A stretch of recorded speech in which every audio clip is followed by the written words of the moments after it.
나훔서 3장 14절에서 19절까지 말씀입니다. 너는 물을 길러 에워쌀 것을 대비하여 너희 산성들을 견고하게 하며 진흙에 들어가서 흙을 밟아 벽돌 가마를 수리하라. 거기서 불이 너를 삼키며 칼을 너를 베기를 느치가 먹는 것 같이 하리라. 내가 느치같이 스스로 많게 할지어다. 내가 메뚜기같이 스스로 많게 할지어다. 내가 내 상인을 하늘의 별보다 많게 하였으나 느치가 날개를 펴서 날아감과 같고 내 방백은 메뚜기 같고 너의 장수들은 큰 메뚜기 떼가 추운 날에는 울타리에 깃들였다가 해가 뜨면 날아감과 같으니 그 있는 곳을 알 수 없도다. 아수르 왕이여, 내 목자가 자고 내 귀족은 누워 쉬며 내 백성은 산들에 흩어지나 그들을 모을 사람이 없도다. 내 상처는 고칠 수 없고 내 부상은 중하도다. 내 소식을 듣는 자가 다 너를 보고 손뼉을 치나니 이는 그들이 항상 내게 행패를 당하였음이 아니더냐 하시니라. 아멘. 네, 오늘은 이제 나훔의 마지막 장입니다. 1절에서 이제 7절까지는 이제 본 단락을 정말 그 가공할 만한 그 이방 민족의 침략을 받게 될 그 니느웨의 죄악을 고발하고 만국 앞에 있는 그 여호와가 니느웨에 향한 그 응징, 그 심판을 예언하고 있습니다. 그리고 3장 8절에서 13절까지는 니느웨보다 이제 지리적으로나 그리고 이제 다른 외적인 조건에서 더 월등했던 노아문의 사례를 들어 니느웨 또한 멸망을 피할 수 없음을 본문에서 말해주고 있습니다. 그리고 오늘 이제 마지막 14절에서 19절 오늘 집중해서 볼 본문입니다. 14절에서 17절은 이제 느치 떼가 풀을 마구 뜯어먹는 그 장면과 느치 이제 그리고 그 메뚜기 떼가 이동하는 장면의 비유를 통해서 니느웨가 멸망할 것을 예언합니다. 그리고 18절 19절은 니느웨 왕의 완전한 멸망을 예언합니다. 오늘 본문은 오늘날 우리에게도 똑같이 적용할 수 있습니다. 역사적 사실을 통하여서도 그것을 깨닫지 못하고 그 교훈을 받지 못하는 어리석음을 보여집니다. 또한 아무리 악을 행하는 자들이 탁월한 조건, 어떤 환경으로 세상의 조건을 갖추어 있다라고 하더라도 하나님의 심판은 절대로 피할 수 없음을 보여주고 있습니다. 결국 우리가 의지할 것은 누구다? 바로 하나님임을 말해주고 있습니다. 오늘은 하나님을 의지하라라는 제목으로 함께 말씀을 나누고자 합니다. 하나님을 의지하라입니다. 14절을 보면 너는 물을 길어 에워쌀 것을 대비하여 너희 산성들 견고하게 하며 진흙에 들어가서 흙을 밟아 벽돌 가마를 수리하라라고 말씀합니다.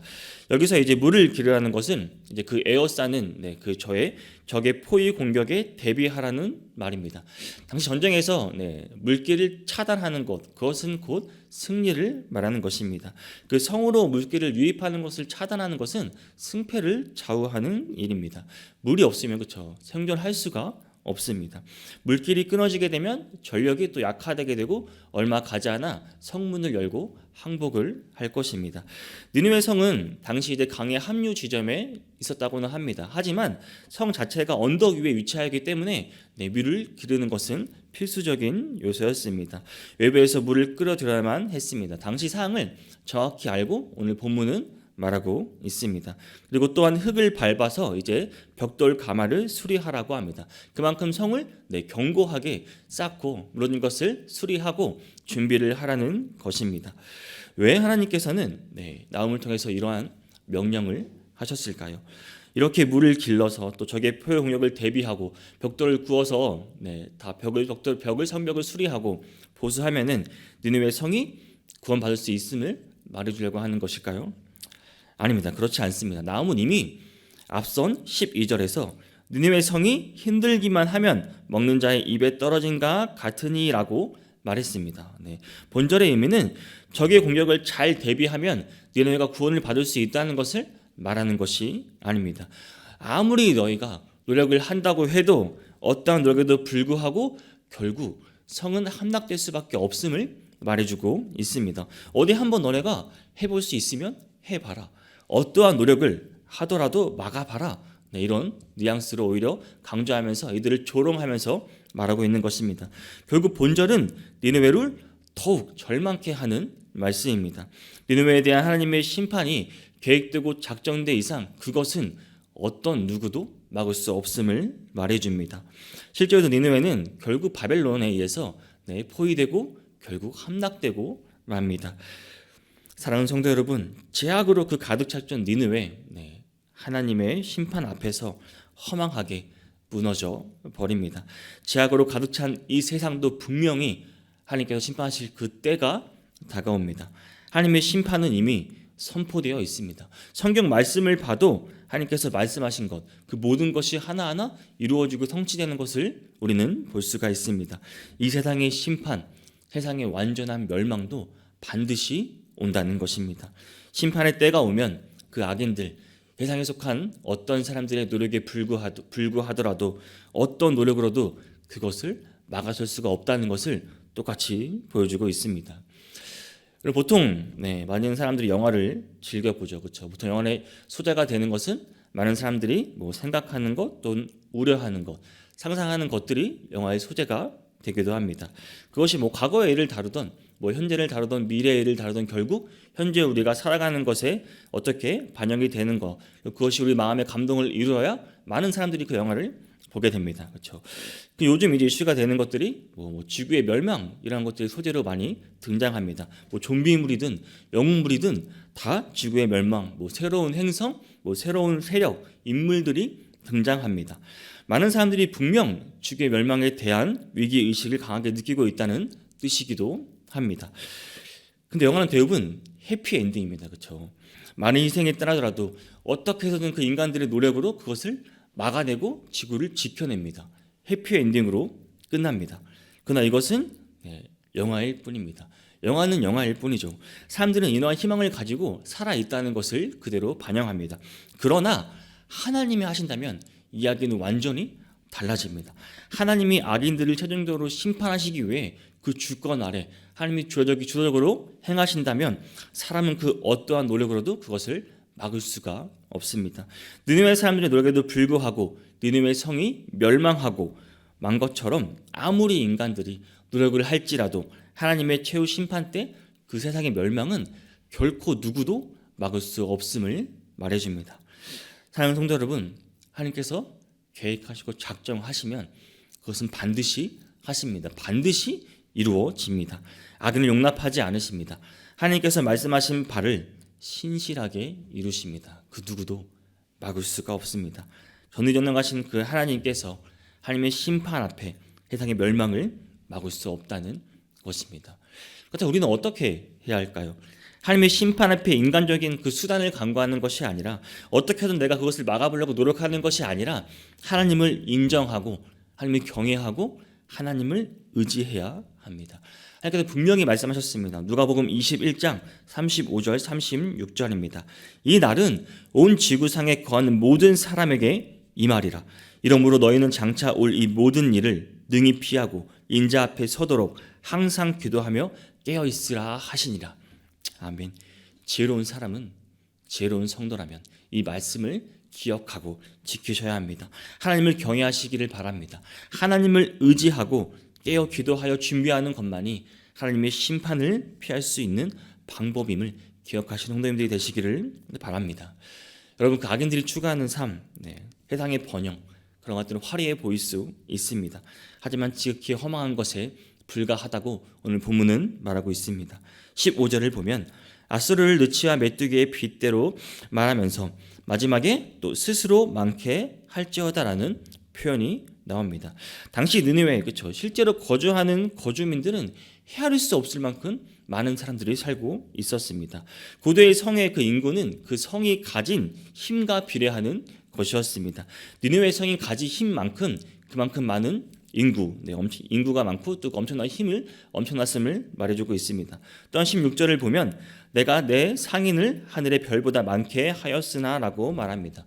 당시 아수르가 또한 상업적으로 얼마나 큰 번영을 누리고 있었는지를 보여줍니다. 당시 니네웨가 위치하고 있었던 곳은 이제 그 아프리카를 연결하는, 유럽과 아프리카를 연결하는 그 교류의 지역에 있었습니다. 바로 그 교통의 요지였습니다. 더욱이 그 나옴 당시에 아수르는 세계의 중심이었습니다. 그러면 느니웨는 이제 세계 각국으로부터 많은 상인들이 몰려올 수밖에 없었고 자연적으로 상업적으로 큰 번영을 이루었던 곳이었습니다. 그뿐만 아니라 거듭된 전쟁의 승리로 인해서 또한 얻은 그 약탈물과 조공으로 정말 많은 물건들이 넘쳐나는 그런 곳이었습니다. 군사적인 측면은 어땠을까요? 17절을 보면 내 방백은 메뚜기 같고 너희 장수들은 큰 메뚜기 떼에 비유합니다. 방백은 이제 고위 관리 군 지휘관을 나타냅니다. 이러한 방백과 장수들을 메뚜기와 큰 메뚜기 떼에 비유합니다. 군대가 얼마나 엄청난 수였는지 짐작할 수 있습니다. 당시 아수르는 정말 드넓은 땅을 영토로 하는 대제국이었습니다. 그 땅을 다스리는 그 고위 관리인 군 지휘관 그리고 그 장수들은 헤아릴 수 없을 만큼 많았습니다. 그러니까 아수르는 당시 상업적으로나 군사적으로 크게 병했던 곳 바로 그것이 아수르 세계 중심지였던 곳이었습니다. 누가 봐도 거대한 제국, 세상의 물질과 번영을 누리는 그런 곳이었습니다. 더 자세히 들어가 보면 하지만 이것은 이 상황만을 보여주는 것이 아닙니다. 다시 16절을 보겠습니다. 내가 내 상의를 하늘의 별보다 많게 하였으나 너희가 날개를 펴서 날아감과 같고, 그리고 17절을 보면 내 방백은 메뚜기 같고 너희 장수들은 큰 메뚜기 때가 추운 날에는 울타리에 깃들였다가 해가 뜨면 날아감과 같으니 그 있는 곳을 알 수 없도다라고 말씀합니다. 무엇을 말하고 있습니까? 하나님의 심판을 받을 이후의 이 번영, 세상의 번영들이 순식간에 사라지게 될 것을 말해줍니다. 순식간에 날아간다고, 없어질 것이라고 말해주고 있습니다. 이어서 18절 19절을 보면 아수르 왕이여 내 목자가 자고 내 귀족은 누워 쉬며 내 백성을 산들에 흩어지니 그들을 모을 사람이 없도다. 내 상처는 고칠 수 없고 내 부상은 중하도다. 내 소식을 듣는 자가 다 너를 보고 손뼉을 치나니 이는 그들이 항상 내게 행패를 당하였음이 아니더냐 하시니라. 니느웨 성이 완전히 몰락하고 그로 말미암아 이 모든 나라로부터 조롱당하고 또 그들이 기뻐한다고 말하고 있습니다. 당연히 이대로 성취되는 말씀입니다. 니느웨는 바벨론에 인해 멸망하여 파괴돼 버립니다. 그 모든 번영 다 물거품처럼 사라지고 맙니다. 얼마나 허망한 일입니까? 사랑하는 성도 여러분, 세상의 번영, 세상의 물질 부유 다 이렇습니다. 이러한 세상의 번영은 화려할 수 있습니다. 그것을 보고 또 많은 사람들이 그것을 따르기도 합니다. 이러한 번영을 위해서 또 악행을 서슴지도 않은 사람들을 많이 보기도 합니다. 그러나 그 끝은 너무나 허망합니다. 순식간에 사라져버릴 것들입니다. 순간 좋을 수는 있어도 언젠가는 다 사라지는 것들입니다. 이것은 절대 영원할 수 없습니다.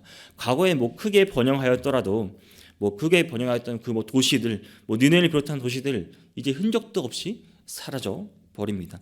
성경이 우리에게 이러한 사실을 눈으로 가르쳐주는 이유는 분명히 있습니다. 우리로 하여금 이러한 사실을 통해 세상의 번영, 세상의 가치를 쫓아가는 것이 아니라 그 화려함이 얼마나 허무하고 허망한 것임을 보여주고 있습니다. 다 한시적이고 사라질 것일 뿐이라는 것입니다. 세상의 물질, 세상의 화려함 이것은 나날이 더 발전됩니다. 나날이 우리를 유혹하고 우리의 마음을 자꾸 빼앗으려 합니다. 사람들의 눈과 마음을 빼앗기에 충분한 것들입니다. 상당히 매혹적입니다. 그래서 사람들은 이러한 곳에서 영광을 찾고 그것의 삶의 가치를 두고 살아가는 것이 바로 세상 사람들입니다. 그러나 사랑하는 성도 여러분, 오늘 말씀을 잘 보시기를 바랍니다.